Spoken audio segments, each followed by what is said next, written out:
Howdy, folks, and a mighty ho ho ho, and welcome to Moose Podcast 322. Here we are, the start of December, coming to the end of the year. Oh gosh, already. Well, it's been a great year, and I thank you all for taking time to stop on by, give the podcast a listen.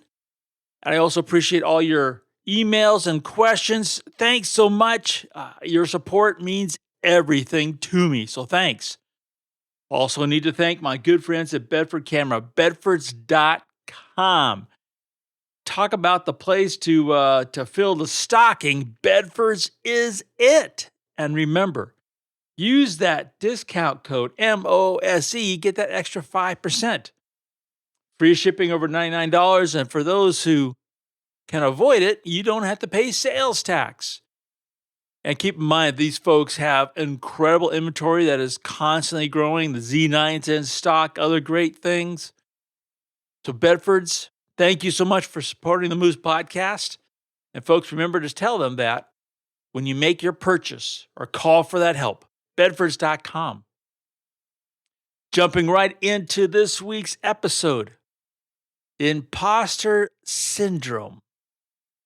So, as I've mentioned, I've been on Any Question now for a little while. And the questions have gotten, at least as far as I'm concerned, a bit off photography and a whole lot, you could say, on Moose Podcast kind of topics. Sometimes I feel like I'm Lucy with her 5-cent booth. Well, I got to tell you, I had a question this past week that really just spun me around. I had to look it up because I had no idea I was supposed to suffer from this imposter syndrome. Because according to the web, and as we know, everything on the web is accurate, photographers are supposed to be one of the groups that really suffer from imposter syndrome. Now, some of you probably know what this is. I admit, I totally had no clue. I asked my kids who are up on all things. Only one had actually heard of it, but didn't know what it meant. The other two, didn't know. Sharon didn't know. I asked some friends. They didn't know. So, imposter syndrome. As defined, it is fear or worry that your peers or the public at large will find out that you are a fake or phony. Now, I'm sure you've heard me say more than once on this podcast, the proof's in the pudding. So, if you have the photographs, I'm not sure I understand why you worry about imposter syndrome. Now, there was a thing this last week. I just saw some of it. I'm not an expert on it. But as I understood it, a 24-year-old photographer who says she's not a photographer by trade put out some photographs of a snow leopard. And the story goes she went to, I guess it was Nepal, photographed the snow leopard, and put out, and I saw a couple images, and they were amazing until you read that she moved mountains and moved critters, and she later came out to say that the images were highly edited. Now, I don't know if that means they were photomontage or not, but one climbing association said that she actually removed a ridge and made a mountain bigger. So that's kind of sounds like a montage. But to get to the point, you know, the photographs were mind-boggling, and the day of captioning photographs have kind of long gone. So this imposter syndrome, you're looking at these photographs, let's say the snow leopard, and you say, oh man, these are amazing. And then you, from what you're seeing, without knowing the whole backstory, you then take and judge your snow leopard pictures, if you so happen to have them, and you go, oh, yeah, I'm not worthy. Now, is that where imposter syndrome starts? Is it from that kind of a social thing? That I don't know. Uh, and is this really kind of a social syndrome? I don't know. Is this where this is coming from? So, first, do I to come clean? Do I worry or do I suffer from imposter syndrome? Yeah, no, I sure don't. Do I take a picture of myself every 3 seconds and post it on Instagram, smiling? No, I don't do that either. So then, okay, w- what is this imposter syndrome? Uh, you worry that your peers or public will find out you're a fake or phony. In photography, right? We deal with a lot of social media. So I talked about this a little bit last week with FOMO, and people see stuff and then they think they're missing out, which technically, yeah, maybe you are, but technically you probably are not because our imagination, which as photographers, is a powerful tool. When you tap it, right, you kind of get the brass ring. So on social media, it's like, wow, I see this stuff. I wish I had that stuff. I should go get that stuff. And let's talk the reality of this whole thing. Um, I don't know if you folks have heard of a photographer, Tim Lehman.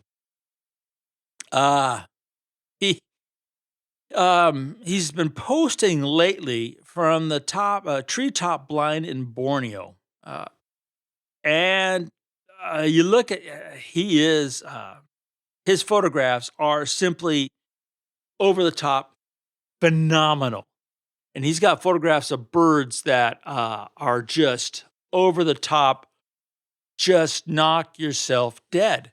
Gotta have. But here's the thing. When you look at he has posted, recently some of the, uh, behind the scenes photographs, and you see he's kind of tied up to a tree limb in a camouflage sling, and, it's not exactly a cool, dry climate, that Borneo. There's no, like, Dunkin' Donuts next door to his sling or other he is putting it out there. He is and my hat's off to him because he's doing it. He is totally roughing it to get these amazing shots. So, if you look at pictures that I've just some of those and you then compare yourself, you might start thinking yourself as not being worthy. But and that's the thing, the but. This imposter syndrome. Fear or worry that your peers or public will find out you are fake or phony. If, and this is the thing, if you are, as I have suggested in all these hundreds of podcasts, if you are a craftsman at your camera and you are doing the best you can at that moment, why do you have any fear or worry about what peers think? Seriously, the thing that matters the most is what you think and what you know. And if you put a photograph out there and it is the best you can do, it is sincere and honest, and it moves heartstrings, who gives a damn what others think of what the photograph is? You've done your best. I mean, right off the bat, pat yourself on the back because you've put your photograph out there where thousands and thousands have not. You look at the number of photographs that are supposedly taken every day. You know, the vast majority of the people don't share those photographs. They don't put them out there for public ridicule, which is what some people think they're doing. They don't share their life or their memories or their treasures with others. They have nothing to do with the process. So, this thing called imposter syndrome. Now,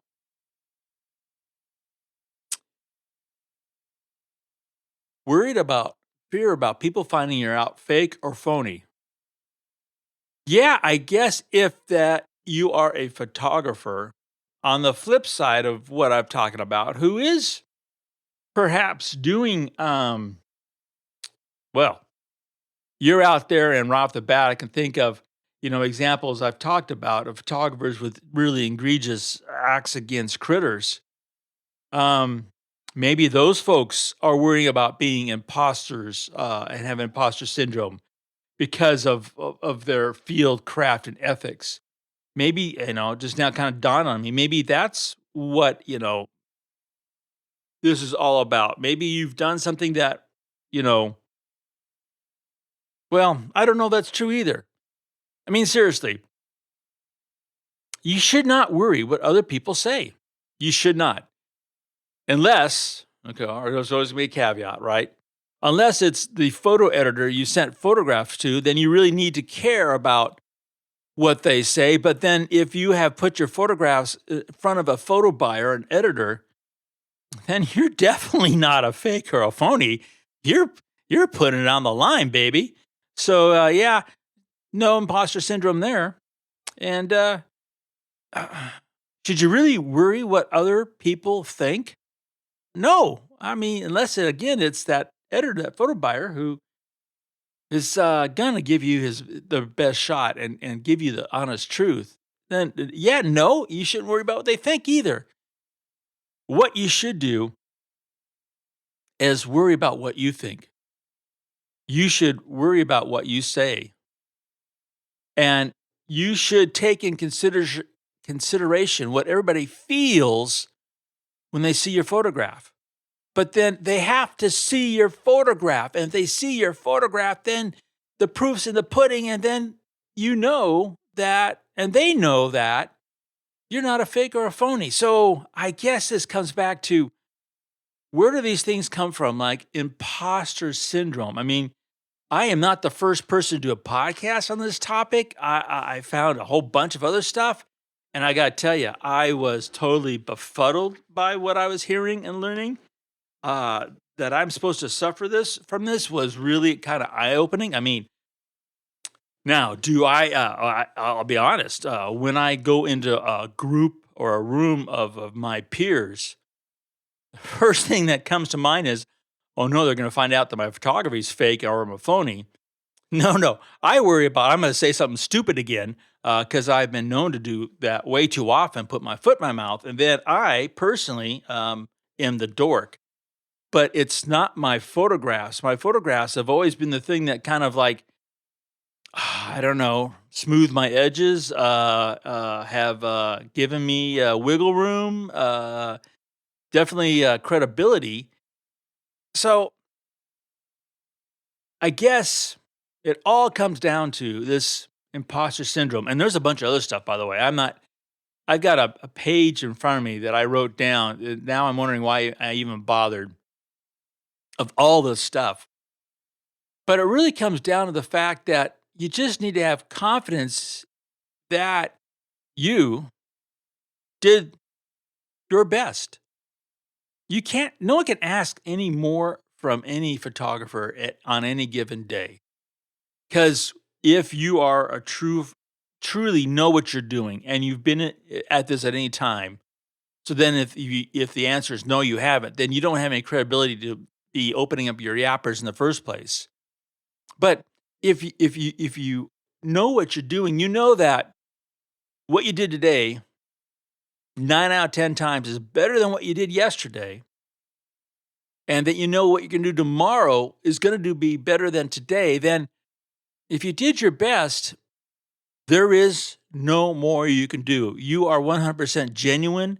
You're not even close to being phony. You're being human, and a human being is what we need behind the camera, telling the story of this world and sharing it with others. So,